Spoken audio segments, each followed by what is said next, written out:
म्हसळा वाचनालयात हरित क्रांतीचे प्रणेते माजी मुख्यमंत्री वसंतराव नाईक जयंती साजरी. केशवराव खांबेटे सार्वजनिक वाचनालयात हरित क्रांतीचे प्रणेते म्हणून ओळख असणाऱ्या महाराष्ट्राच्या माजी मुख्यमंत्री वसंतराव नाईक यांची जयंती साजरी करण्यात आली.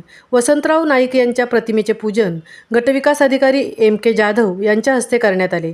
उपस्थित मान्यवरांनी प्रतिमेला फूल वाहून अभिवादन केले. यावेळी केशवराव खांबेटे सार्वजनिक वाचनालयाचे अध्यक्ष संजय खांबेटे, सचिव अशोक काते, संचालक पांडुरंग पाटील, माजी सभापती महादेव पाटील, पत्रकार उदय कळस, राजेंद्र ढंगारे, सुजय कुसळकर, B.S. कांबळे, धनंजय सरनाईक, अशोक सानप, गणेश देवडे, वरिष्ठ लिपिक V.C. सोनावणे, N.G. जामकर, ग्रंथपाल उदय करडे, सायली चोगले, प्राची मेंदडकर, कर्मचारी वृंद, शेतकरी वर्ग, वाचक उपस्थित होते.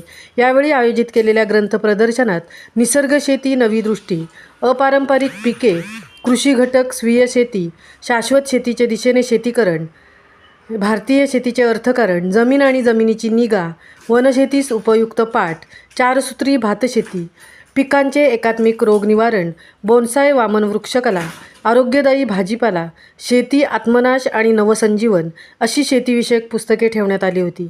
कृषी दिनाचे औचित्य साधून माजी मुख्यमंत्री A.R. अंतुले प्रशासकीय भवन मध्ये मान्यवरांच्या हस्ते पंचायत समिती शिक्षण विभागाच्या प्रांगणात वनऔषधी आवळा वृक्षांची लागवडही करण्यात आली. महामुंबईसह संजय खांबेटे, म्हसळा.